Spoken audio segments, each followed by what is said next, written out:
innal hamdulillahi nahmaduhu wa nasta'inuhu wa nastaghfiruhu wa na'udhu billahi min shururi anfusina wa min sayyiati a'malina man yahdihillahu fala mudilla lahu wa man yudlil fala hadiya lahu wa ashhadu an la ilaha illallahu wahdahu la sharika lahu wa ashhadu anna muhammadan abduhu wa rasuluhu rabbi श्राह ली सदरी व यस्सिर ली अमरी वाहलुल उक़दतम मिन लिसानी यफ़क़हू क़ौली अल्लाहुम्मा अरिनल हक़्क़ हक़्क़न वरज़ुक़ना इत्तिबाअह व अरिनल बातिला बातिलन वरज़ुक़ना इज्तिनाबा।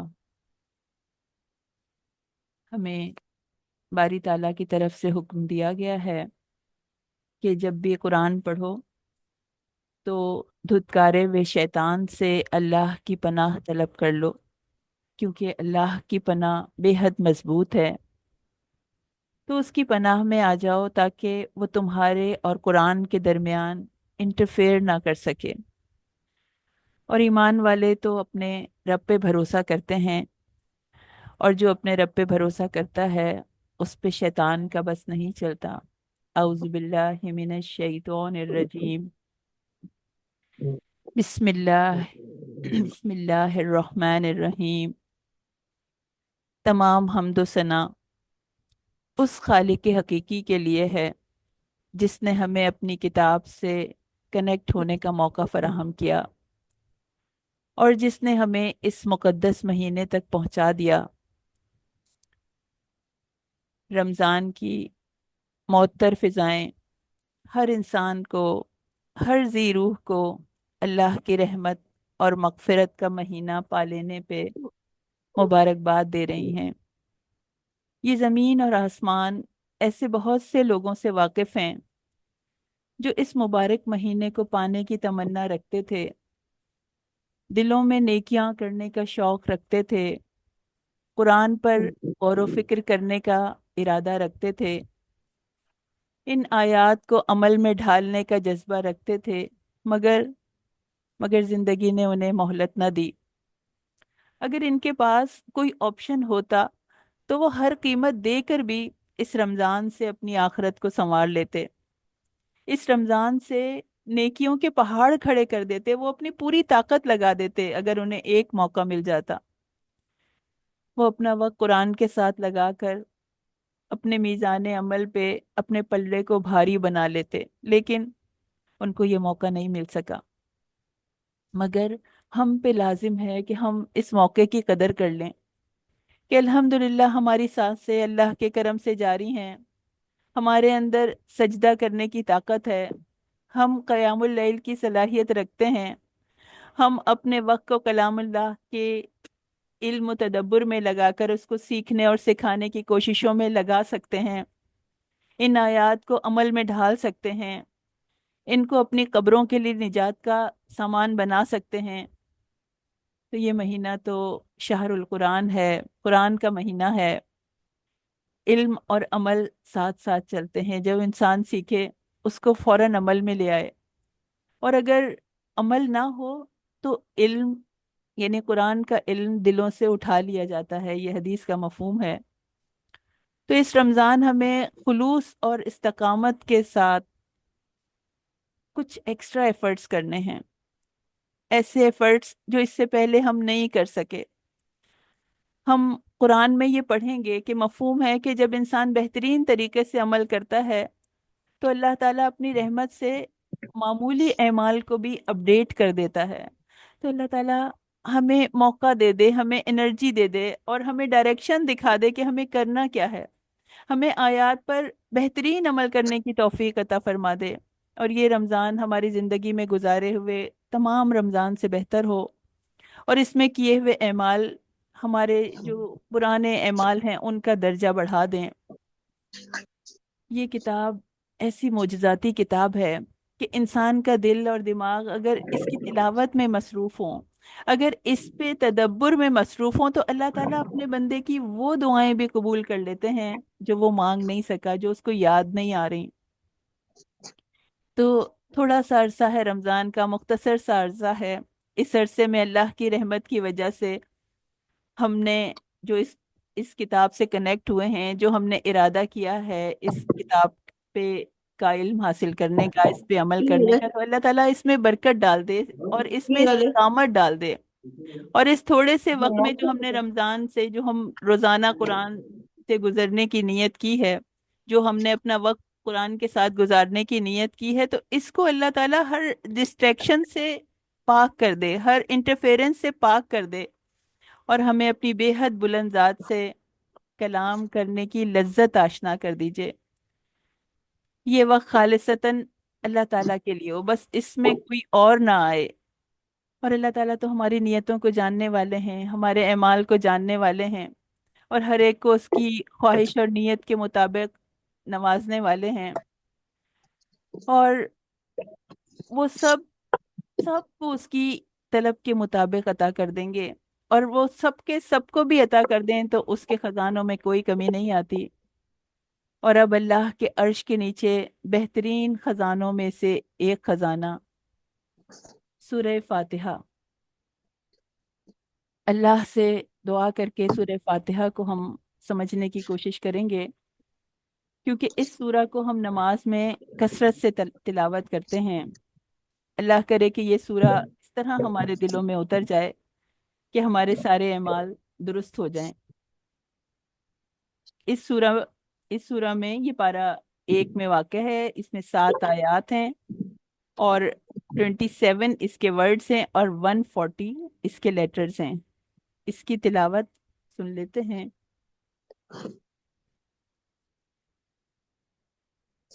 الحمد لله رب العالمين الرحمن الرحيم مالك يوم الدين إياك نعبد وإياك نستعين اهدنا الصراط المستقيم صراط الذين أنعمت عليهم غير المغضوب عليهم ولا الضالين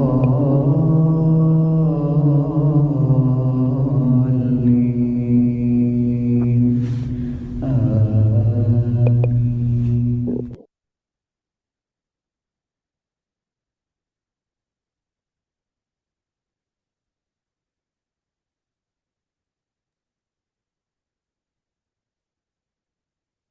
بے حد خوبصورت سورہ ہے، الحمد دل لله موڑنا رب جانے والی سورہ ہے۔ العالمين سب سے پہلی مکمل سورہ ام الکتاب ہے، ام القرآن ہے، خالق حقیقی سے کلام کی ابتدا، اللہ کا بہترین تعارف، اللہ کے قرب کی طرف پہلا قدم ہے یہ سورہ۔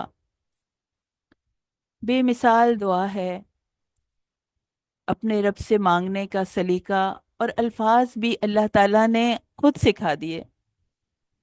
دوا بھی ہے، ثنا بھی ہے، صلاح بھی ہے، شفا بھی ہے، بار بار دہرائی جانے والی آیات، سبا مثانی، ہر مسلمان کے دل میں محفوظ ہے۔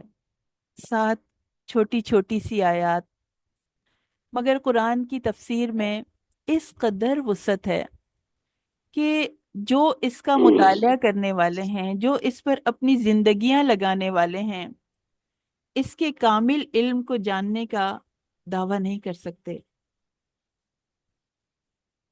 سورہ فاتحہ اس قدر اہم ہے کہ اللہ تعالیٰ نے ہم سب پر نازل کر دیا، اللہ تعالیٰ نے ہم سب کو بتا دیا، ہم پر لازم کر دیا کہ ایک دن میں کم از کم 32 ٹائمز اس اس کا نماز میں دہرانا ضروری ہے۔ یعنی اگر ہم صرف فرض نمازوں کی اور سنت کی بات کریں تو ہم اس کو دن میں 32 ٹائمز ادا کرتے ہیں، اور ہمیں یہ بتا دیا گیا ہے کہ سورہ فاتحہ کے بغیر نماز نہیں ادا ہوگی۔ اس لیے کہ شاید ہم سمجھ جائیں हम वो बात समझ जाएं जो अल्लाह ताला हमें समझाना चाह रहे हैं, जो हमारा रब हमें समझाना चाह रहे हैं। पूरे कुरान के मज़ामीन को समराइज करके सूरह फातिहा में इकट्ठा कर दिया गया। सबसे अफजल दुआ है अल्हम्दुलिल्लाह, सबसे अफजल है। ये हदीस के अल्फाज हैं, इब्ने माजा की ये हदीस है कि सबसे अफजल दुआ अल्हम्दुलिल्लाह का कहना है। अल्हम्दुलिल्लाह, अल्हम्द, कुल तारीफ, कुल शुक्र। हम्द में दोनों कैफियत शामिल हैं। शुक्रगुजारी के साथ उसकी हम्द। तो पहली बात हमें पता चली कि कुल तारीफ सिर्फ और सिर्फ अल्लाह के लिए है। सिर्फ उसकी ज़ात, सिर्फ उसकी सिफात तारीफ के लायक हैं, क्योंकि वो परफेक्ट है, वो मुकम्मल है। और हमारे लिए ये बात पसंदीदा नहीं है कि हम अपनी तारीफ सुनना चाहें, या हम अपनी तारीफ सुनने का शौक रखें। यानी ऐसी कैफियत है भी तो हमें हमें उसको दूर करना है, उससे बाहर निकलना है। तो हमें ख्वाहिश भी नहीं करनी। और अगर किसी की, अगर अल्लाह ताला जो है वो, अल्लाह ताला की तरफ से किसी की तारीफ की जाती है, अल्लाह ताला की तरफ से किसी को ऐसा ऐसा मौका मिल जाए कि उसकी तारीफ की जाए, तो ये अल्लाह की तरफ से इनाम है। क्योंकि ख्वाहिश और तलब तो मौजूद नहीं थी, लेकिन अल्लाह ताला की तरफ से ऐसा हुआ कि लोगों में तारीफ हुई। और ये भी है कि किसी की हौसला अफजाई के लिए अगर तारीफ की ज़रूरत हो तो तारीफ की जा सकती है। मगर इसके लिए भी शर्त यह है कि इसमें मुबालगा नहीं होना चाहिए। ऐसा नहीं हो कि कोई मगरूर हो जाए या अपनी तारीफ सुनने का आदी हो जाए। तो तारीफ सिर्फ अल्लाह के लिए, सिर्फ खालिक के लिए, हम्द सिर्फ मालिक के लिए। खालिक के बंदों को खालिक को बंदों के लिए आजिज़ी की कैफियत पसंद है। और अल्लाह के रसूल ने फरमाया कि जब मुसलमान अपनी तारीफ सुने तो क्या कहे? मुसलमान कहे, अल्लाहुम्मा ला तुआखिज़नी बिमा यकूलून, ए अल्लाह, मेरी इनकी वजह से गिरफ्त नहीं फरमाना कि ये लोग जो मेरे बारे में कह रहे हैं। वक्फिर ली मा ला यालमून, और मुझे माफ कर दीजिए जो ये लोग नहीं जानते। वजलनी खैरम मिम्मा यजुन्नून, और मुझे इससे बेहतर बना दे जो ये मेरे बारे में गुमान रखते हैं। बहकी की ये हदीस है, 4876 इसका नंबर है। तो सिर्फ अल्लाह की तारीफ, सिर्फ अल्लाह की तस्बीह, ये भी हम्द है। अल्लाह अल्लाह बेनियाज है। इसको किसी की हम्द और किसी की तारीफ की जरूरत नहीं है, क्योंकि कायनात की हर चीज, सातों आसमान और जमीन में जो कुछ भी है, वो सब के सब अल्लाह की हम्द कर रहे हैं। ऐसी कोई चीज नहीं जो इसे पाकीज़गी और तारीफ के साथ याद ना करती हो। हाँ, ये सही है, सूरह बनी इसराइल की आयत 44 है कि अल्लाह ताला कहते हैं ये सही है कि तुम इनकी तस्बीह समझ नहीं सकते, तुम इनकी हम्द समझ नहीं सकते।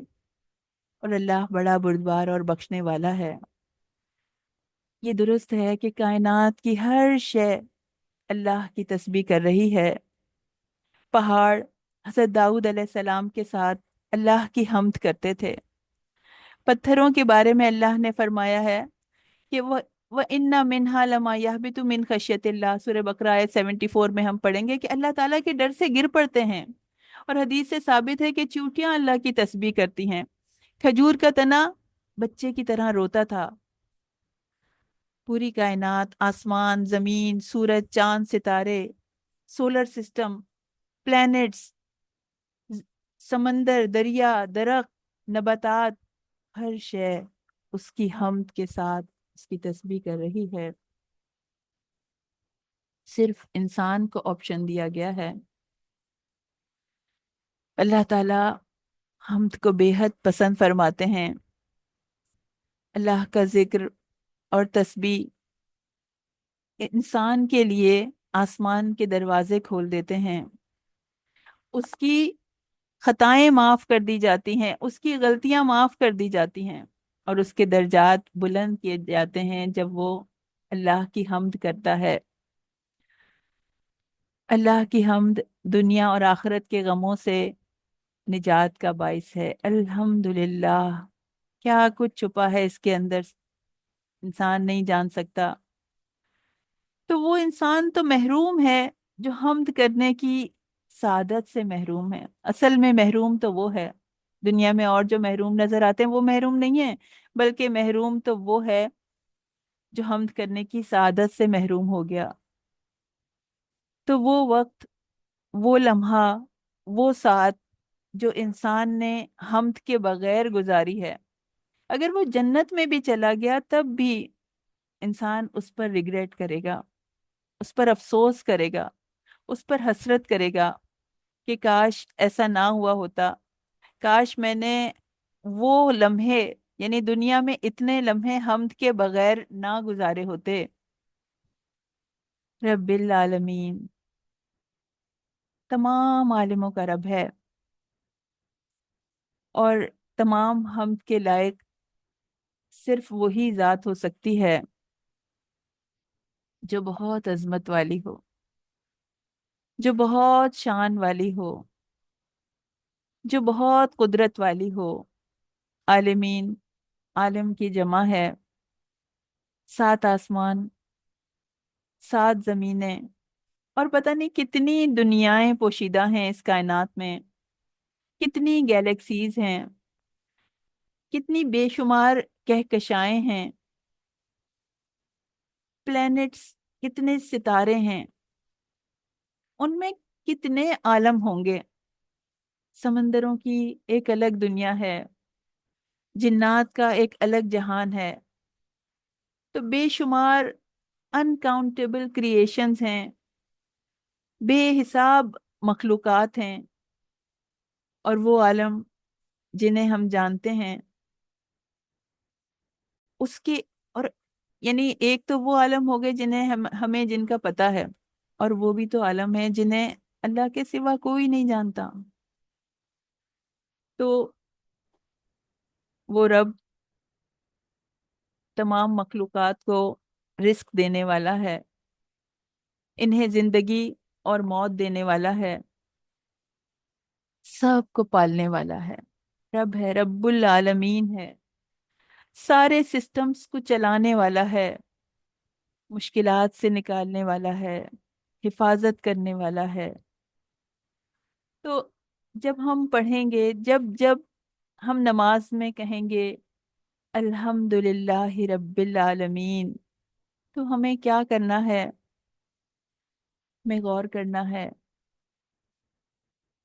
कि ये लफ्ज जो अल्लाह ताला ने हमसे कहलवाए हैं, ये हमद शुक्र के साथ हमारे हमारे अंदर वो कैफियत डेवलप कर रही है। तो हमें कसरत से अल्लाह की हम्द करनी है, कसरत से अल्लाह का शुक्र करना है। और हमें कोई दुआ मांगनी है, ये भी हमें सिखाया जा रहा है कि दुआ मांगने से कबल जो है वो अल्लाह की हम्द करें। तो ये तमाम आलिमों के खालिक से अपने बंदे का पहला कलाम है। कुरान करीम, कुरान करीम की पहली आयत है। ये हमारे अंदर शुक्र के साथ इसकी हम्द के एहसास को बेदार कर रही है।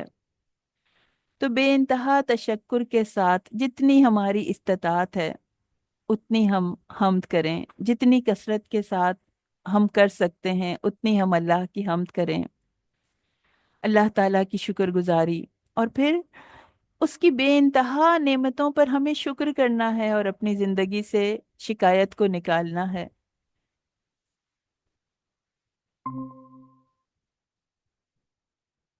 हम में से हर एक की मुश्किलात, हर एक के हालात अलग अलग हैं।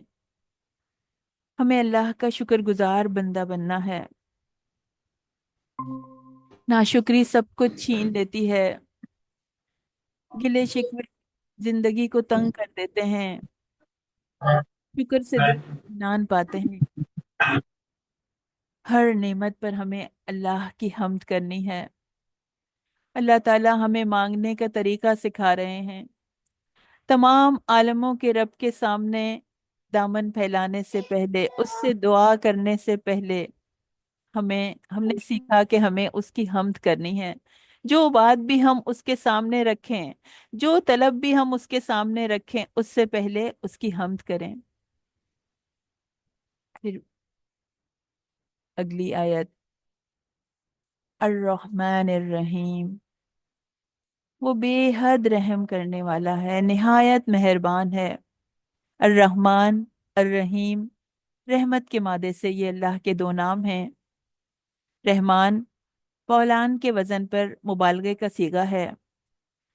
चुनाचा अल्लाह ताला ने अर्रहमान के अंदर मुबालगे की कैफियत रखी है, यानी इंतहाई रहम करने वाला। रहीम फ़ईल के वजन पे है। वो किसी सिफ्त में दवाम हो तो वो फ़ईल के वजन पे आती है। अर्रहमान अर्रहीम दोनों सिफात इकट्ठी होने के मानी ये हैं कि अल्लाह ताला की रहमत की ये दोनों शानें हर वक्त मौजूद हैं, एट अ टाइम मौजूद हैं, हर एक के पास मौजूद हैं। अल्लाह की रहमत, अल्लाह की रहमत में कसरत भी है और जोश भी है और दवाम भी है। रहमान का तस्करा कुरान में 57 टाइम्स आया है और रहीम 114 टाइम्स आया है, यानी 57 का डबल है। यानी रहीम का तस्करा दुगना आया है। फिर फरमाया मालिकी यौमिद्दीन, बदले के दिन का मालिक है। छोटी सी आयत है मालिकी यौमिद्दीन, लेकिन कयामत के मंजर को पेश कर रही है, उसकी वर्ड पिक्चर हमें दिखा रही है। वो दिन जब दुनिया खत्म कर दी जाएगी, से इस आयत से मालिकुल मुल्क की बादशाहत का इजहार हो रहा है, उसकी कुदरत का इजहार हो रहा है, उसकी शान और शौकत का इजहार हो रहा है, बेपनाह ताकत का इजहार हो रहा है। वह यौम नुसय्यिरुल जिबाल, और वो दिन जिस दिन पहाड़ चलाए जाएंगे। वतरल अर्द बारिजतन, और तू जमीन को साफ देखेगा, बिल्कुल क्लीन देखेगा, चटियल देखेगा।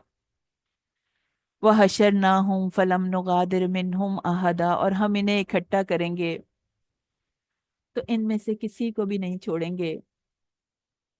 वह उरीदु अला रब्बिका सफ़ा यौमिद्दीन, जिस दिन सब सफ बांधे हुए अल्लाह के हुजूर पेश किए जाएंगे। जब इंसान को, जब इंसान बेबस बना के तन तन्हा हाजिर किया जाएगा, सारी अकड़ गुरूर खत्म हो चुका होगा। बहुत ताकत वाले मुतकब्बिर आजिज कैदी बना के पेश किए जाएंगे, जंजीरों में जकड़ कर पेश किए जाएंगे। हर एक को अपने अमल का हिसाब देना, सबको हाजिर किया जाएगा वन बाय वन, और छोटे से छोटे अमल का भी बदला दिया जाएगा। कोई अमल अल्लाह की आंख से छुपा हुआ नहीं है। तो सूरह फातिहा को जब भी हम नमाज में तिलावत करें, जब भी हम कहें मालिकी यौमिद्दीन, तो हमें क़यामत के दिन की शिद्दत का एहसास हो जाए, उसकी सीरियसनेस का एहसास हो जाए। और यकीन कीजिए, अगर हमें उस दिन की मुश्किलात का अंदाजा हो जाए तो हम दुनिया में अपनी मुश्किलात भूल जाएं, अपने मसाइल भूल जाएं। हर मामले में अल्लाह ताला हमें एहसास दिला रहे हैं अकाउंटेबिलिटी का, कि हमें हर चीज का जवाब देना है। इंसान हर काम करते हुए सोचे कि वो मालिक यौमिद्दीन हमें देख रहा है, हमारा हर अमल रिकॉर्ड किया जा रहा है। यहाँ तक कि जबान से कोई बात निकालते हुए भी इसके बारे में सोचे कि इसका मुझे कैसा बदला मिलेगा, इसके बदले मुझे क्या मिलने वाला है। अल्लाह की नाराजगी या अल्लाह की रजामंदी।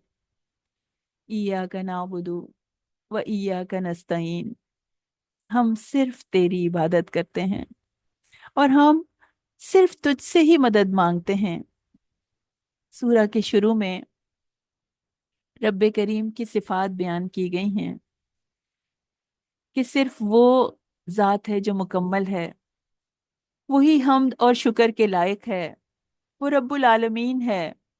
वो रहमान और रहीम है। वही बदले के दिन का मालिक है। ये सिफात इंसान के दिल में अपने रब की अजमत पैदा करती हैं, उसकी बड़ाई पैदा करती हैं।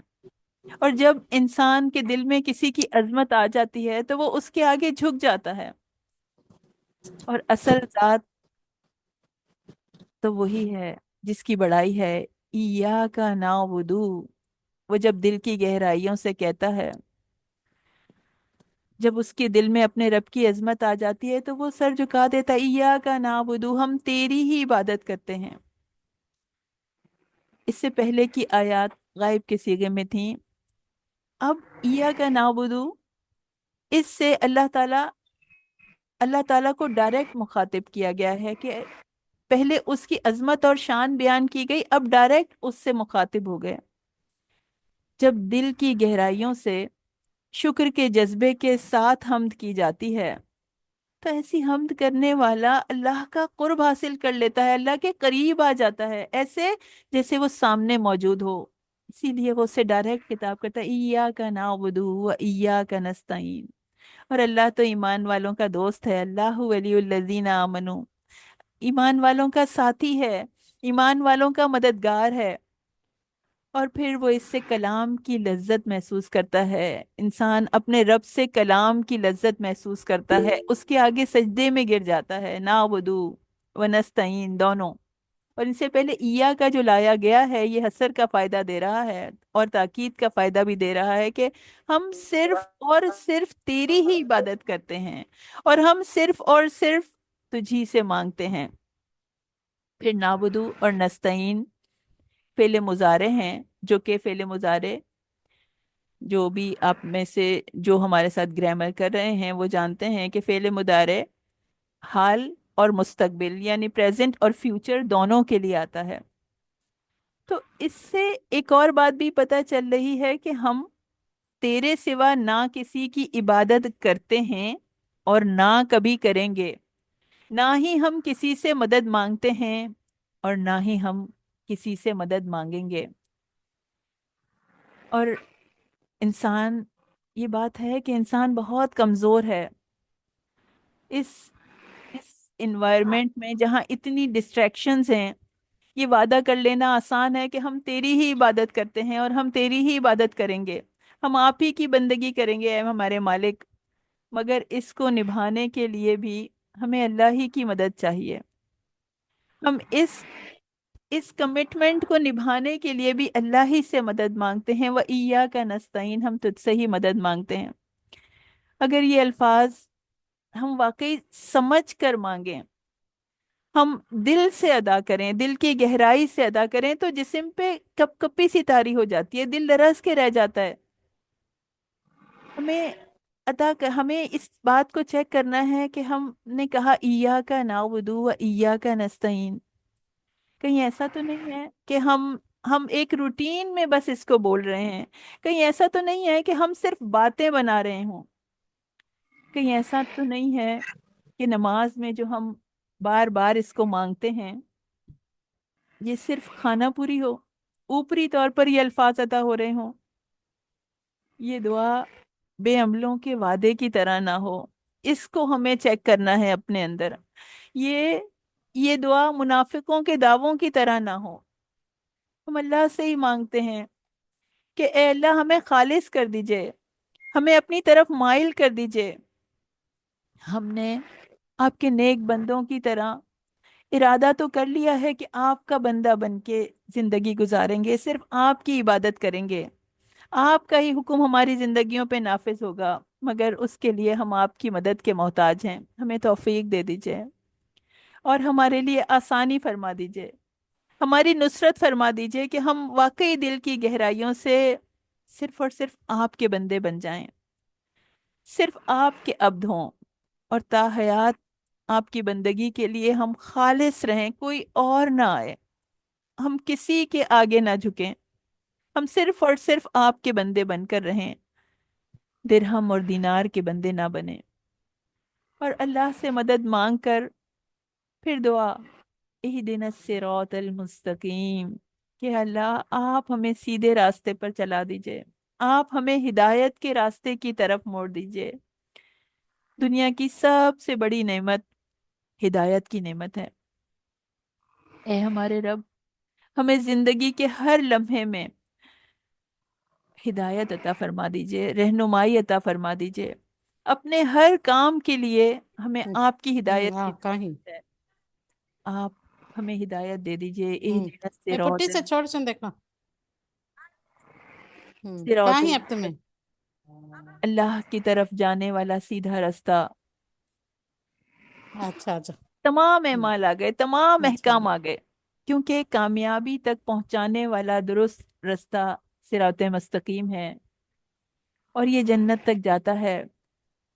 اہدنا الصراط المستقیم، نعبدو نستعین اہدنا جمع متکلم کا صیغہ ہے، مضارع کا صیغہ ہے، یعنی پریزنٹ اور فیوچر دونوں کے لیے اپلیکیبل ہے یہ بھی۔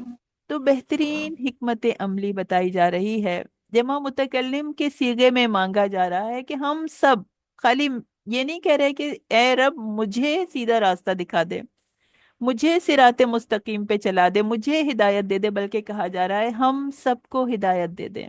اہدنا، تو یہ پتہ چل رہا ہے کہ مومن خود غرض نہیں ہوتا، اپنے لیے بھی اللہ سے ہدایت طلب کرو، اور اپنے مومن ساتھیوں کے لیے بھی ہدایت مانگو، ان کو بھی گناہوں سے نکالنے کے لیے اللہ سے مدد مانگو، ان کو اللہ سے کنیکٹ کرنے کی پوری کوشش کرو۔ اور جب ہر دن 5 مرتبہ ہر رکعت میں اللہ کے سامنے عاجزی سے کھڑے ہو کر ہم نماز کی حالت میں اس سے پکاریں گے اہدنا الصراط المستقیم، کہ اے ہمارے رب ہمیں سیدھے راستے پر چلا، جب دل کی گہرائیوں سے مانگیں گے اہدنا الصراط المستقیم، تو اللہ تعالیٰ ضرور قبول کریں گے۔ جب ہم دنیا کے لیے جو جو چیزیں مانگتے ہیں تو اللہ ہمیں وہ عطا کرتے ہیں، تو جب اس سے ہدایت مانگیں گے تو وہ کیوں نہیں عطا کرے گا؟ اور جب انسان کہے اہدنا الصراط المستقیم، تو دل میں جس جس کے لیے بھی مانگنا چاہتے ہیں سب کے لیے مانگیں، اللہ تعالیٰ ضرور عطا کرے گا، وہ رحیم و کریم رب ہے، وہ ضرور عطا کرے گا۔ کیسا راستہ ہے یہ صراط، صراط المستقیم؟ صراط الذین انعمت علیہم غیر المغضوب علیہم ولا الضالین، ان لوگوں کے راستے پر ہمیں چلا دیجئے۔ یہ راستہ وہ راستہ ہے، ان لوگوں کا راستہ ہے جن پر آپ نے انعام کیا ہے، جن پر آپ کا غضب نہیں ہوا، جن پر آپ کی ناراضگی نہیں ہوئی، اور نہ ہی وہ گمراہ ہیں۔ تو ہمارا ٹارگٹ کیا ہے؟ کہ ہمیں اس راستے پر آنا ہے، ہمیں صراط مستقیم پر آنا ہے، ہم جہاں بھی ہیں جس جگہ بھی ہیں اس راستے کے اوپر آنا ہے۔ یہ صالحین کا راستہ ہے، یہ اللہ کے مقربین کا راستہ ہے، یہ انبیاء کا راستہ ہے، یہ صحابہ کرام کا راستہ ہے، یہ صدیقین کا راستہ ہے، یہ شہداء کا راستہ ہے۔ تو اپنے آپ کو اس راستے پر لانے کے لیے محنت کرنی ہے، اور اس راستے پر جمانے کے لیے محنت کرنی ہے، اور ہمیں ان کاموں سے بچنا ہے جو اللہ کے غصے کا باعث ہیں، سے اللہ ناراض ہو جاتا ہے۔ تو وہ لوگ جن کے کفر اور نافرمانی کی وجہ سے ان پر اللہ کا غضب ہوا، وہ مومنوں کو اٹریکٹ نہ کریں، ان کا پیسہ، ان کے گھر، ان کی ڈریسنگ، ان کا سٹیٹس، ان کی رسومات، ان کا لائف سٹائل، یہ ایمان والوں پہ اثر نہیں کرتے، وہ ان کو حسرت بھری نظروں سے نہیں دیکھتے، وہ فخر سے اپنے رب کے راستے پہ چلنے والے ہوتے ہیں۔ اور جب وہ ایسا کرتے ہیں تو اللہ تعالیٰ اپنی اطاعت کرنے والوں کو بلند کرتے ہیں، دنیا میں بھی بلند کرتے ہیں اور آخرت میں بھی بلند کرتے ہیں۔ حدیث میں آتا ہے کہ جب بندہ سورہ فاتحہ ختم کرتا ہے تو اللہ تعالیٰ فرماتے ہیں کہ میرے بندے نے مجھ سے جو بھی مانگا میں اسے عطا کروں گا۔ تو ہمیں ہر نماز کی ہر رکعت میں اپنے رب سے مانگنا ہے، اس یقین کے ساتھ کہ اللہ کا وعدہ ہے اللہ ज़रूर अता फरमाएंगे। तो हमें कसरत से अल्लाह की हम्द करनी है, कसरत से अल्लाह का शुक्र करना है, और जब भी दुआ मांगेंगे तो हमें हम्द करनी है, और हिदायत की दुआ अपने लिए भी करनी है और औरों के लिए भी करनी है। अल्लाह के नेक बंदों के रास्ते पर चलने की दुआ करनी है। और ये भी हमें पता होना चाहिए कि दुआ सिर्फ और सिर्फ अल्लाह से की जा सकती है, इसके अलावा किसी से दुआ नहीं की जा सकती। सूरह बकरा, बिस्मिल्लाहिर्रहमानिर्रहीम। सूरह बकरा ये कुरान की सबसे तवील सूरा है, सबसे लंबी सूरा है। इसमें 286 आयात हैं। पारा 1 से ये शुरू होती है और 2.5 पारे पे मुश्तमिल है। 1 2 3 1 6 इसके नंबर ऑफ वर्ड्स हैं, और इसमें 40 रुकू हैं, 40 रुकू हैं। और सेकंड नंबर की ये सूरा है। बकरा, बकरा का मतलब होता है गाय।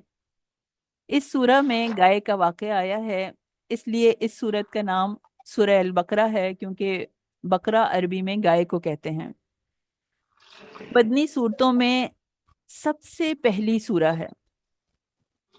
और मक्का में कितनी सूरतें नाजिल हुई, हम सबको पता होना चाहिए कि मक्का में 86 सूरा नाजिल हुई, 86 सूरा नाजिल हुई। और सूरह बकरा का नंबर 87 है, यानी 80 शुरू की, 86 सूरा नाजिल हो चुकी थी मक्का में। और अब मदीना में जब नबी करीम सल्लल्लाहु अलैहि वसल्लम आए, तो ये 87 नंबर की सूरा है सूरह बकरा, जो कि मदीना में नाजिल हुई। और ज़्यादातर हिस्सा इसका शुरू के दौर में ही नाजिल हुआ, लेकिन कुछ अहकाम जो हैं वो आखिर में भी आए हैं। जो आखिरी दौर में हुए थे वो अहकाम भी इसमें शामिल हैं। ये सूरा और सूरह आले इमरान अज़-ज़हरवैन कहलाते हैं, यानी दो जगमगाने वाली सूरतें। हदीस में आता है कि ये मोजज़ाती असरात रखने वाली सूरा हैं, सूरह बकरा और सूरह आले इमरान। अल्लाह के इल्म से चमकने वाली, जगमगाने वाली, अल्लाह के नूर से जगमगाती सूरतें हैं ये। कुरान की आयत, कुरान की सूरा दुनिया और आखिरत में किसी के लिए कितनी कीमती हो सकती हैं, कोई अंदाजा नहीं लगा सकता।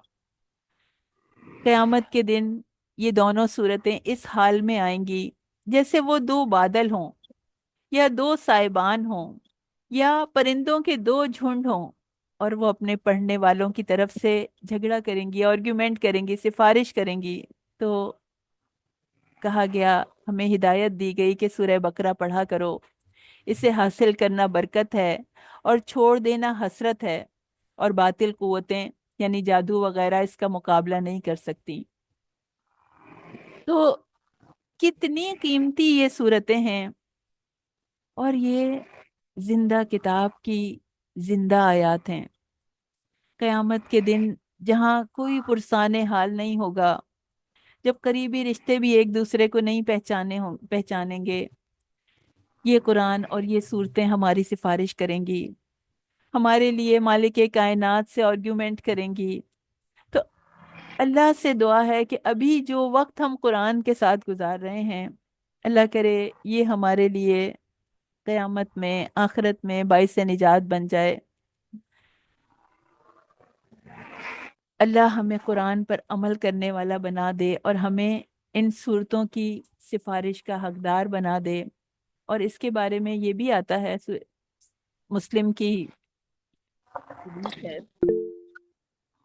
कि रसूलुल्लाह सल्लल्लाहु अलैहि वसल्लम ने फरमाया कि तुम अपने घरों को कब्रिस्तान ना बनाओ, और बेशक शैतान उस घर से भाग जाता है जिसमें सूरह बकरा पढ़ी जाती है। तो अपने घरों को कब्रिस्तान बनाने से क्या मुराद है कि जिन घरों में सूरह बकरा नहीं पढ़ी जाती वो वीरान हो जाते हैं। सूरह बकरा से दिलों को, जिस्म और रूह को जिंदगी मिलती, जिंदगी में हरारत पैदा करने वाली सूरा है। और इसमें कुछ ऐसी तासीर है जो शैतान को भागने पे मजबूर कर देती है, कि शैतान और रहमान एक दिल में नहीं रह सकते। तो सबसे पहले पारे में शामिल سورہ بقرہ کی آیات کا جائزہ لیتے ہیں کہ ان میں کیا مضامین کیے گئے ہیں۔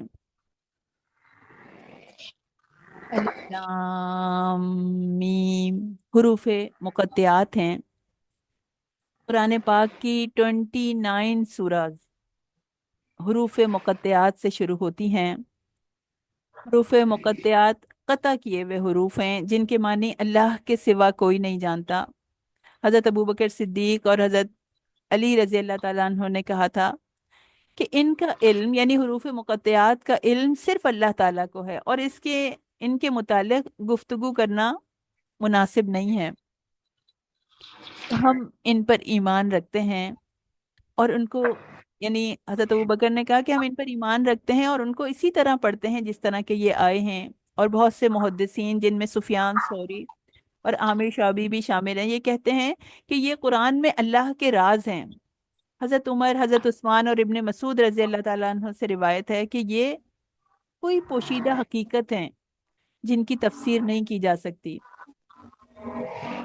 کہا کہ ذالک الکتاب کتاب لا ریب فیہ، یہ وہ کتاب ہے، یہ قرآن وہ کتاب ہے جس میں کوئی شک نہیں، یہ 100% حق ہے۔ شروع میں ہی پہلی آیت میں ہی واضح کر دیا کہ تم یقین کے ساتھ اس کتاب کو کھولو، یقین کے ساتھ اس کتاب کو پڑھنا شروع کرو، کیونکہ تمہارا رب صرف حق بات کرتا ہے۔ اس کلام کو کھولنے سے پہلے ہی اپنے سارے شکوک و شبہات دور کر لو، کیونکہ یقین عمل پر لاتا ہے۔ سورہ فاتحہ میں ہدایت کی دعا مانگی تھی تو اللہ نے بتا دیا کہ قرآن سے ہدایت حاصل ہوگی، مگر وہ ہدایت بھی ہر کوئی نہیں حاصل کر سکے گا۔ ہدی للمتقین، صرف اور صرف متقی اس ہدایت کو حاصل کریں گے۔ یہ کتاب ہر انسان کی اپروچ میں تو ہے، اس کو بہت پڑھنے والے ہیں، اس پر ریسرچ کرنے والے بہت مل جائیں گے، اس کا علم حاصل کر کے اس پہ بحث مباحثہ کرنے والے بہت سے لوگ مل جائیں گے، مگر اس سے ہدایت صرف متقی حاصل کریں گے۔ تقوی کیا ہے؟ بچ بچ کے چلنے کا نام ہے نا، جو راستے کی رکاوٹوں میں، ڈسٹریکشنز میں، اٹریکشنز میں نہیں الجھتا اور وہ صراط مستقیم پر چلنے کی کوشش کرتا رہتا ہے، وہ متقی ہے۔ اور اللہ تعالیٰ پوری دنیا کے انسانوں کو 3 کیٹیگریز میں ڈیوائیڈ کرتے ہیں: کفار، منافقین اور متقین۔ اور ہمیں یہ دیکھنا ہے کہ ہم کس کیٹیگری میں ہیں۔ سورہ بقرہ کے شروع میں ہی ان تینوں کیٹیگریز کی صفات بیان کی گئی ہیں۔ ہمیں یہ دیکھنا ہے کہ ہماری صفات کس سے میچ کرتی ہیں۔ سب سے پہلے تذکرہ آ رہا ہے متقین کا۔ ایمان والوں کی خاص صفت ہے الذین یؤمنون بالغیب۔ الغیب سے مراد وہ سارے حقائق جو انسان کے حواس سے باہر ہیں، جو اس کی عقل کی رسائی سے باہر ہیں۔ تو ایمان رکھنا اللہ پر، رسولوں پر، فرشتوں پر، آخرت پر، تقدیر پر، یہ سب بھی ایمان بالغیب ہے۔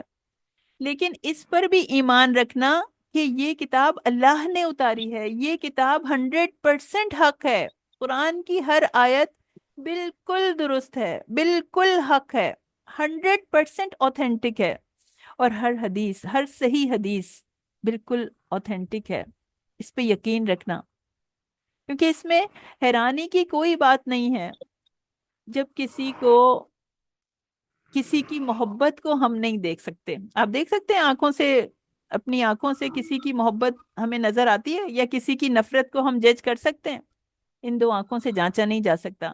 ہمیں تو ہمارے سامنے ایک وائر میں کرنٹ فلو ہو رہا ہوتا ہے، وہ ہمیں نظر نہیں آتا کہ اس میں کرنٹ ہے یا نہیں ہے، ہمیں وائی فائی کے سگنلز دکھائی نہیں دیتے، ہم سیلولر سروس کے سگنلز کو فیل نہیں کر سکتے، ہم ریڈیو ایکٹیو ویوز کو پہچان نہیں سکتے، ہم ایکس ریز کو آنکھوں سے آئیڈینٹیفائی نہیں کر سکتے۔ تو انسان اپنی سینسز کے ساتھ دنیا میں بہت سی چیزوں کو محسوس نہیں کر سکتا، بہت سی چیزیں ہم سے غائب ہوتی ہیں، بہت سی چیزیں ہمیں ٹولز کے ذریعے سے پتہ چل جاتی ہیں، سائنٹیفک ٹولز کے ذریعے سے انسان جان لیتا ہے کہ وہ چیزیں ایگزسٹ کرتی ہیں۔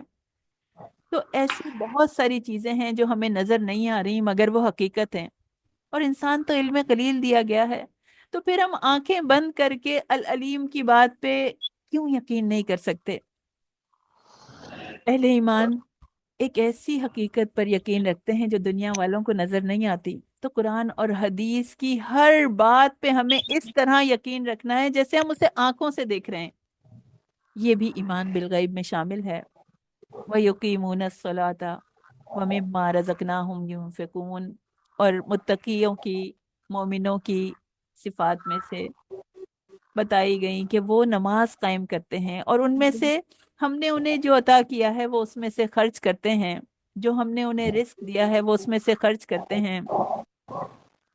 والذین یؤمنون بما انزل الیک وما انزل من قبلک، اور وہ جو اس پر ایمان لاتے ہیں، یعنی اس پر جو آپ کی طرف اتارا گیا، جو آپ کی طرف نازل کیا گیا یعنی قرآن، اور جو آپ سے پہلے نازل کیا گیا یعنی آسمانی کتابیں، ان پر بھی ایمان رکھتے ہیں کہ وہ بھی اللہ کی طرف سے نازل کی گئی ہیں۔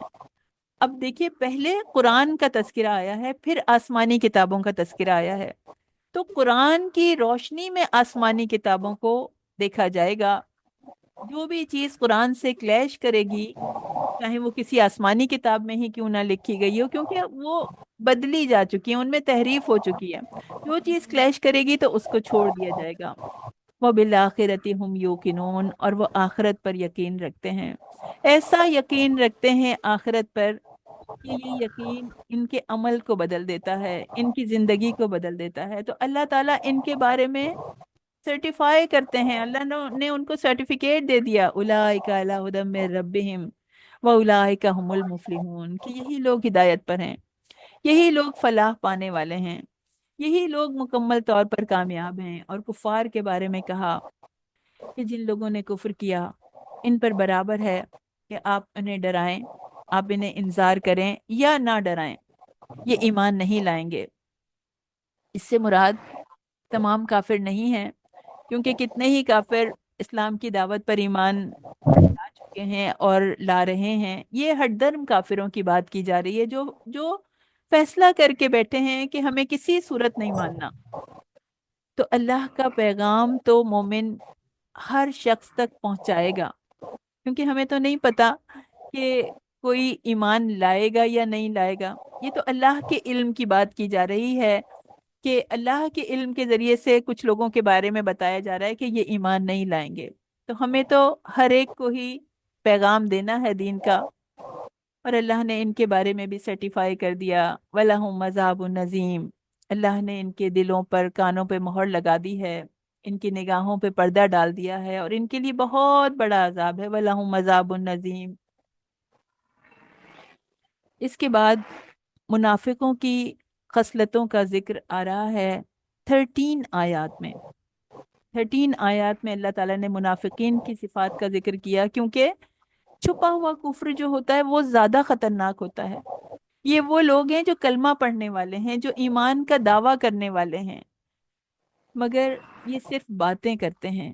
ایمان کو پریکٹس کرنا ان کو بے وقوفی لگتا ہے، یہ صرف باتیں بناتے ہیں، عمل نہیں کرتے، سمجھتے ہیں کہ ہم جو کچھ کر رہے ہیں وہ بالکل ٹھیک ہے، ہم بہت کامیاب ہیں، تو نام کے مسلمان اپنے آپ کو دھوکہ دے رہے ہیں، نام کے مسلمان ہیں۔ اللہ تعالیٰ ناموں سے تو دھوکہ نہیں کھاتا کہ نام تو مسلمانوں والا ہے، مگر اعمال مسلمانوں والے نہیں ہیں، اسلام کو پریکٹس نہیں کرتے اور دھوکے میں ہیں، ان کو نہیں پتا لیکن وہ دھوکے میں ہیں، اللہ تعالیٰ کہتے ہیں۔ اور ان کی کیا صفت ہے، اللہ تعالیٰ نے یہ بھی بتا دیا، وما ہم بمومنین، یہ ایمان والے نہیں ہیں، چاہے یہ نماز پڑھیں، چاہے یہ روزے رکھیں، چاہے یہ کلمہ پڑھیں، مگر یہ ایمان والے نہیں ہیں، کیونکہ ان کے اعمال ایمان والوں جیسے نہیں ہیں۔ اللہ کو پتا ہے کیا چیز دکھاوے کے لیے کی جاتی ہے اور کیا چیز دکھاوے کے لیے نہیں کی جاتی۔ پھر ان کی اور کیا خصلت ہے کہ وہ جھوٹ بولتے ہیں، مومن کبھی جھوٹا نہیں ہو سکتا، جھوٹ عذاب علیم کا باعث ہے، اور یہ زمین میں فساد کرتے ہیں، اور صرف فساد نہیں کرتے بلکہ اپنے آپ کو سمجھتے ہیں کہ یہ بہت اصلاح کرنے والے ہیں، گھروں میں فساد کرتے ہیں، خاندانوں میں، شہروں میں، ملکوں میں فساد کرتے ہیں، اور سمجھتے ہیں کہ بس امن کا نوبل پرائز جو ہے وہ انہی کو ملنا چاہیے۔ اور مومنوں کا مذاق اڑانے والے ہیں۔ ان کا ایک یہ طریقہ بھی اللہ تعالیٰ نے بتا دیا کہ ان کا کیا طریقہ ہوتا ہے کہ یہ پریکٹسنگ مسلم کا مذاق اڑاتے ہیں، داڑھی پر، پردے پر، سود نہ لینے پر، اللہ کے احکام پہ جو لوگ عمل کرتے ہیں یہ ان پہ فقرے کستے ہیں، ان کا مذاق اڑاتے ہیں۔ اللہ یستہزئ بہم، اللہ ان کا مذاق اڑاتا ہے، اللہ انہیں مہلت دے رہا ہے، اور ان کے لیے بھی اللہ تعالیٰ نے بتا دیا کہ ان کے لیے دردناک عذاب ہے، وَلَهُمْ عَذَابٌ علیم۔ آخرت کا انجام دنیا کے اعمال پر بیس ہے۔ تین طرح کے لوگ ہیں اور تین طرح کے انجام بتا دیے گئے۔ اولئک علی ھدی من ربہم واولئک ھم المفلحون، ایک انجام یہ ہے جو متقی لوگوں کا ہے۔ کفار کے لیے انجام بتایا گیا، وَلَهُمْ عَذَابٌ عظیم، ان کے لیے عظیم عذاب ہے، اور منافقین کے لیے وَلَهُمْ عَذَابٌ علیم، دردناک عذاب۔ تو ہمیں بھی جو انجام پسند ہے اسی کے حساب سے ہمیں عمل کرنا ہے۔ تو ہمیں دیکھنا ہے کہ ہم کیا کریں کہ ہم بھی متقین کی فہرست میں، اس کی لسٹ میں شامل ہو جائیں۔ ہمیں قرآن کے بارے میں جو بھی ہمارے دل میں کوئی شک ہے، کوئی شکوک ہے، ان سے دلوں کو پاک کرنا ہے۔ نماز کی پابندی ایسے کرنی ہے، خشوع کے ساتھ نماز پڑھنی ہے، نماز قائم کرنے والوں میں سے بننا ہے، اور اللہ کے دیے ہوئے رزق سے خرچ کرنا ہے، جھوٹ کو زندگی سے نکالنا ہے، اصلاح کے نام پر ہمیں فساد سے بچنا ہے، اور ایمان والوں کا مذاق اڑانے سے بچنا ہے۔ تو اللہ تعالیٰ سے دعا کرتے ہیں اللہ تعالیٰ ہمیں متقین میں شامل کر لے۔ پھر اللہ تعالیٰ کا پہلا خطاب تمام نوع انسانیت سے کو دعوت دی جا رہی ہے، یا ایھا الناس اعبدوا ربکم، اے لوگو اپنے رب کی عبادت کرو جس نے تمہیں پیدا کیا، اور ان لوگوں کی بھی جو تم سے پہلے تھے، تاکہ تم تقوی اختیار کرو۔ یا ایھا الناس کہہ کے نوع انسانی کو خطاب کیا جا رہا ہے کہ اللہ کے بن جاؤ۔ ربکم، وہ تمہارا رب ہے، تمہارا خالق ہے، اس نے تم کو بھی پیدا کیا ہے اور تم سے پہلوں کو بھی پیدا کیا ہے، تو اپنے رب کی غلامی میں آ جاؤ، اس کی طرف پلٹ آؤ، تمہارا رب تمہیں پکار رہا ہے، اس کی عبدیت میں آ جاؤ، تبھی تم تقوی حاصل کر سکتے ہو، اور اللہ کے ساتھ کسی کو شریک نہ کرو، کیونکہ اس نے تمہارے لیے آگ کے گولے پہ تمہارے لیے بچھونا بنا دیا، زمین کو تمہارے لیے اتنا اتنا نرم کر دیا کہ بچھونے کی طرح کر دیا۔ آج انسان کو سائنس کی ترقی سے پتہ چلا کہ پگھلی ہوئی چٹانوں پر اللہ تعالیٰ نے سبزہ اگا دیا ہے، آسمان کو چھت بنا دیا بغیر ستونوں کے، اتنی بڑی چھت، اور محفوظ کر دیا انسان کو، آسمان سے پانی برسا کے روزی کا سامان کر دیا۔ تو اگر اس کی نعمتوں کو استعمال کرتے ہو تو تم پہ لازم ہے کہ تم اس کے لیے کسی کو مد مقابل نہ بناؤ۔ پھر اللہ تعالیٰ قرآن کی کوئی سورہ بنا لانے کا چیلنج دے رہے ہیں کہ اگر تمہیں اس کتاب کی برکتوں کے بارے میں کوئی شک ہے، اگر اس کی رحمتوں کے بارے میں کوئی شک ہے، اس کے معجزات کے بارے میں، اس کی سکینت کے بارے میں، اس کی بلندیوں کے بارے میں کوئی شک ہے، تو تم دیکھو، چیک تو کر لو، الفاظ کا کوئی مجموعہ تمہیں تقویت نہیں دے سکتا، تمہیں سکینت نہیں پہنچا سکتا جو قرآن پہنچا سکتا ہے۔ پھر ایک آیت آتی ہے جس میں کہ اللہ تعالیٰ نے مچھر کی مثال دی ہے۔ مچھر کی مثال دینے سے بھی اللہ تعالیٰ نہیں شرماتے، اور ایمان والے تو اپنے رب کی بات پر یقین رکھتے ہیں۔ اللہ تعالیٰ مثالوں کے ذریعے سے بات سمجھاتے ہیں۔ اللہ بادشاہ ہیں، اپنی مخلوق سے جس کی چاہیں مثال دیں، چھوٹی سی چھوٹی مخلوق بھی اللہ کی قدرت کا شاہکار ہے، تو اللہ مچھر کی مثال دینے سے بھی نہیں شرماتا۔ موسٹ ڈیڈلیسٹ اینیمل ہے یہ پوری دنیا میں، مہلک ترین۔ ملیریا مچھر کی وجہ سے ہوتا ہے، ہر سال 1 ملین لوگ دنیا میں ختم ہو جاتے ہیں ملیریا سے، اور حادثات، ہارٹ اٹیک، جنگوں سے اتنی اموات نہیں ہوتی جتنی کہ مچھر کے ذریعے سے ہوتی ہیں۔ تو اللہ کی خلاقی کا بہت اعلیٰ نمونہ ہے۔ اس کے 4 پر ہوتے ہیں، اس میں خون کی نالیوں کا جال بچھا ہوا ہوتا ہے، اور یہ مچھر آگے کی طرف بھی اڑ سکتا ہے اور پیچھے کی طرف بھی اڑ سکتا ہے۔ اس کی آنکھوں میں सैकड़ों लेंसेज लगे हुए होते हैं। कभी टाइम मिला तो हम इसमें डिटेल में बात करेंगे इसके बारे में। फिर फरमाया अहद तोड़ने वाले और कतई रहमी करने वाले फसादी हैं और वो खसारा उठाने वाले हैं। फिर अल्लाह ताला ने तख्लीक आदम का वाक़या बयान किया है। इस वाक़े के बहुत से असबाक हैं। अल्लाह ताला ने इंसान को दुनिया की हर चीज़ का इल्म अता फरमाया है। अल्लाह ताला ने हज़रत आदम अलैहिस्सलाम को इल्मुल अस्मा सिखा दिया था, और आज भी उसका सीखना मना नहीं है, दुनिया का इल्म भी सीखना मना नहीं है। मगर जब इंसान उस इल्म को अपने रब की मार्फत के लिए सीखता है तो अल्लाह ताला उसको बुलंदी अता करता है, फजीलत अता करता है, जैसे अल्लाह ताला ने हजरत आदम अलैहिस्सलाम को अता फरमाई। और इस वाक़े से हमें क्या पता चलता है कि जब भी गलती हो जाए, जब भी गुनाह हो जाए, तो बस अपने रब की तरफ पलटो, उससे तौबा करो। और माफ़ी मांगने के लिए अल्लाह ताला ने अल्फाज भी सिखा दिए हैं, हमें दुआएं भी सिखा दी हैं। और दुनिया का तमाम इल्म भी शैतान के हथकंडों से इंसान को नहीं बचा सकता, उसके लिए वही के इल्म की ज़रूरत है। आज भी शैतान के बहकाने के यही अंदाज हैं। दुनिया में अल्लाह ताला ने बहुत सारी चीज़ों को हलाल किया है और बहुत कम हराम है। तो आज भी हमारा इम्तिहान है कि हमें हराम से बचना है और वही इलाही को फॉलो करना है। हजरत आदम अलैहिस्सलाम जुम्मे के दिन जन्नत से निकाले गए। जन्नत में दाखिल भी जुम्मे के दिन किए गए, पैदा भी जन्नत जन्नत यानी पैदा भी जो है वो जुम्मे के दिन किए गए। फिर फरमाया, आयत 46 है, सब्र और नमाज के साथ मदद हासिल करो, वस्तईनु बिस्सब्रि वस्सलाह, क्योंकि नमाज खाशिईन पर भारी नहीं है।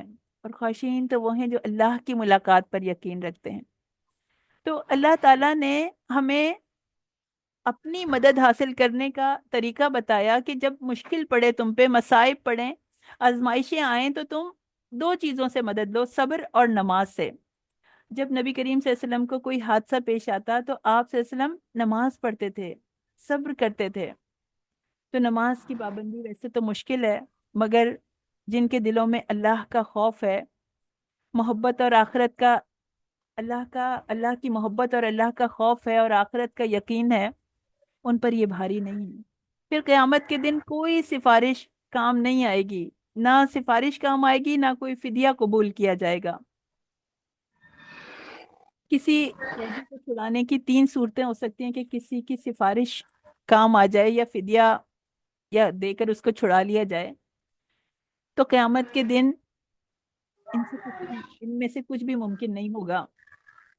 फिर हजरत मूसा अलैहिस्सलाम और बनी इसराइल का वाकया है कि जब बनी इसराइल सहरा सीना पर पहुंचे तो इनके पास कोई किताब न थी। अल्लाह ताला ने मूसा अलैहिस्सलाम को 40 दिन रात के लिए बुलाया था, तौरात अता की थी, तो इन लोगों ने बछड़ा बना के पूजा करनी शुरू कर दी थी। और फिर कहा अल्लाह कि हमें अल्लाह ताला को खुद देखना है। तो ये वाकया तमाम डिटेल से मौजूद है। फिर सब्त का किस्सा है, ये इंशाल्लाह हम सूरह आराफ में डिटेल से करेंगे, वो भी सूरह बकरा में मेंशन है। फिर बनी इसराइल का गाय को ज़िबा करने का वाकया है कि बनी इसराइल गाय को मुकद्दस समझते थे, उन्होंने बछड़ा बनाकर इसको पूजना शुरू कर दिया था। और जब उन्हें ज़िबा करने का हुक्म दिया गया तो वो इस पर आमादा नहीं थे, तो वो हीले बहाने से, जब इंसान अल्लाह के अहकाम में हीले बहाने करता है तो उसकी सजा सख्त होती जाती है। जो अताअत से भागते हैं तो शरीयत उनके लिए सख्त होती जाती है।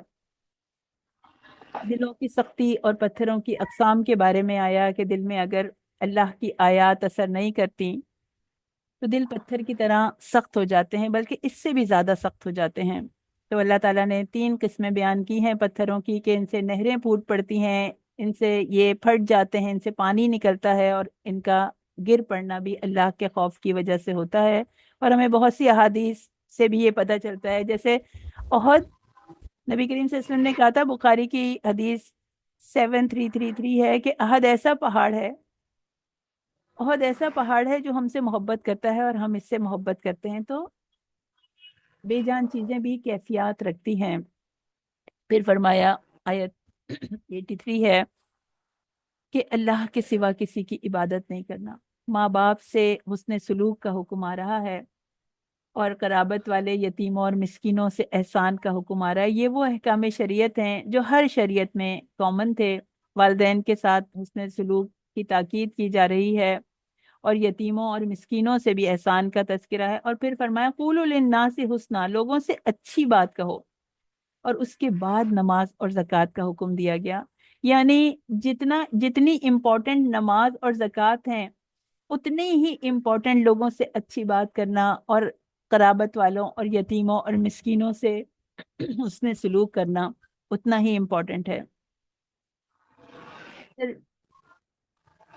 ہمارے سمجھنے کے لیے کیا بات آئی کہ ہمیں نماز کو بوجھ نہیں سمجھنا، ہمیں ہیلے بہانے نہیں کرنے، اور صبر اور نماز کے ذریعے اللہ کی طرف رجوع کرنا ہے۔ اور جن رشتوں سے اور یتیموں سے مسکینوں سے احسان کا اللہ تعالیٰ نے جس کے بارے میں تاکید کی ہے، تو ہمیں اس اس ان سے احسان کا معاملہ کرنا ہے۔ پھر قرآن کے بعض حکم پر ایمان لایا جائے اور بعض کا انکار کر دیا جائے، یہ ایسا نہیں ہو سکتا۔ قرآن کی ساری آیات پر عمل کرنا ہوگا، کم از کم اس پہ ایمان تو رکھنا ہوگا اور عمل کرنے کی کوشش کرنی ہوگی۔ کوئی شخص یہ کہے کہ میں پورے قرآن کو مانتا ہوں اور ایک آیت کو نہیں مانتا، تو اس کے ایمان کو کامل نہیں مانا جائے گا۔ پھر جادو کرنے والے کے لیے اللہ اللہ تعالیٰ کہتے ہیں کہ ان کے لیے آخرت میں کوئی حصہ نہیں ہے، اور یہ بھی بتایا کہ جادو کرنے والے اللہ کے حکم کے بغیر کسی کو نقصان نہیں پہنچا سکتے۔ اور جس نے اپنا چہرہ اللہ کے سپرد کر دیا اور وہ محسن بھی ہو، تو اس کے لیے کوئی خوف اور کوئی غم نہیں ہے۔ جس نے اپنا چہرہ اللہ کے آگے جھکا دیا، جس نے اللہ کی چوکھٹ پہ سر رکھ دیا، جس نے اپنی زندگی کو اللہ کے حکم کے مطابق گزارنے کا فیصلہ کر دیا، ان کے لیے کوئی خوف اور غم نہیں ہے۔ اور جو ظالم مسجد میں ذکر سے روکے اور اس میں فساد کرے، اس کے لیے دنیا اور آخرت دونوں میں، دنیا میں تو رسوائی ہے اور آخرت میں عذاب عظیم ہے۔ اور پھر فرمایا وہ لوگ جو اللہ کی کتاب کی تلاوت کرتے ہیں جیسا کہ اس کی تلاوت کا حق ہے، وہی اس پر ایمان رکھتے ہیں۔ یعنی تلاوت صرف تجوید سے قرآن پڑھنا تلاوت نہیں ہوتی، صرف حروف کو اس کے مخارج سے ادا کرنا تلاوت نہیں ہے، بلکہ آیات کو سمجھنا اور اس کے احکام پر عمل کرنا، یہ قرآن کا حق ہے۔ پھر حضرت ابراہیم علیہ السلام کے بارے میں آیت 124 سے 133 تک آیا ہے کہ حضرت ابراہیم علیہ السلام آزمائشوں میں پورے اترے۔ اللہ تعالیٰ نے ان کو آزمائشوں کی بھٹی سے گزارا، لیکن اللہ نے انہیں جو بھی حکم دیا انہوں نے پورا کر کے دکھایا۔ تو اللہ تعالیٰ نے ان کے درجات بلند کیے، ان کو امام بنا دیا، ان کو ہمارے لیے مثال بنا دیا کہ آزمائش تو اللہ تعالیٰ سب کی لیتے ہیں، ہر شخص الگ طرح آزمایا جاتا ہے، مگر جو پورا اترے گا اس کے درجے بھی اتنے ہی بلند ہوں گے۔ پھر اللہ تعالیٰ نے وَاتَّخَذُوا مِن مُقَامِ إِبْرَاهِيمَ مُصَلًّى، تم ابراہیم کی جائے قیام کو نماز کی جگہ بنا لو، مقام ابراہیم کو نماز کی جگہ بنا لو، جیسا کہ ہم دیکھتے ہیں۔ پھر ابراہیم علیہ السلام نے امن کی دعا کی مکہ کے لیے، رزق کی دعا کی، اور ہم یہ دیکھتے ہیں کہ وہاں پر مکہ معظمہ امن والا شہر بھی ہے، وہاں پر حرم کی حدود میں کسی کا خون بہانا، اس کے درختوں کو کاٹنا جائز نہیں ہے، اور وہاں پر رزق کی بھی فراوانی ہے، پھلوں کی بھی فراوانی ہے۔ پھر حضرت ابراہیم علیہ السلام نے اپنے اور اپنے بیٹے کے لیے فرما برداری کی دعا کی، اس پر جمے رہنے کی، فرما برداری پر جمے رہنے کی بھی دعا کی، دعا کرتے رہے، اللہ نے قبول کی۔ تو اللہ تعالیٰ ہمیں بھی سکھا رہے ہیں کہ اپنے لیے، اپنے پیاروں کے لیے، اپنی نسلوں کے لیے خلوص دل سے اطاعت مانگتے رہیں۔ اللہ تعالیٰ ہمیں بھی اپنا فرما بردار بنا لے۔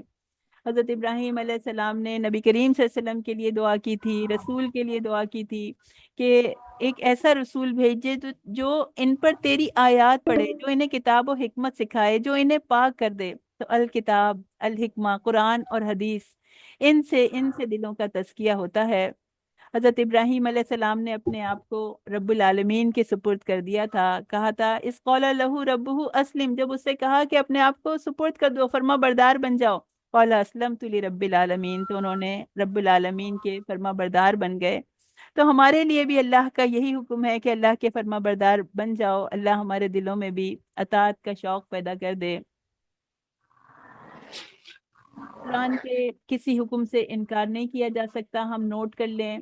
جادو ٹونے سے بچنا ہے، قرآن کی ہر صورت کا، ہر آیت کا حق ادا کرنے کی کوشش کرنی ہے، اس کے تلاوت کا حق ادا کرنے کی کوشش کرنی ہے، قرآن و حدیث کے ذریعے سے اپنا تزکیہ کرنا ہے، اور اللہ کی فرما برداری پر جمنا ہے، اور صبغت اللہ، اللہ کے رنگ میں رنگ جاؤ۔ اللہ کے رنگ سے اچھا کون سا رنگ ہو سکتا ہے؟ اللہ کے رنگ میں رنگے ہوئے نظر آتے ہیں جو لوگ، جو اللہ کے نام سے پہچانے جاتے ہیں، وہ اللہ کا ذکر کرتے ہیں، اور دنیا کے ہر معاملے میں اللہ کا ڈر، اللہ کا ڈر ان کے ساتھ ہوتا ہے، اللہ کی محبت ان کے ساتھ ہوتی ہے، اسی کی بندگی کرتے ہیں۔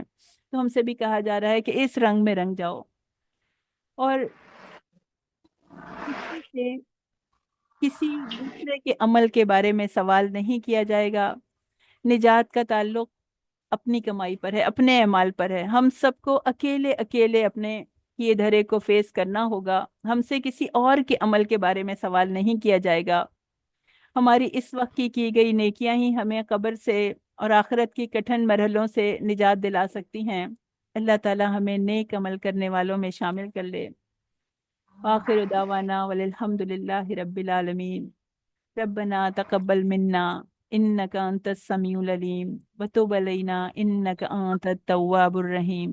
السلام علیکم ورحمۃ اللہ وبرکاتہ۔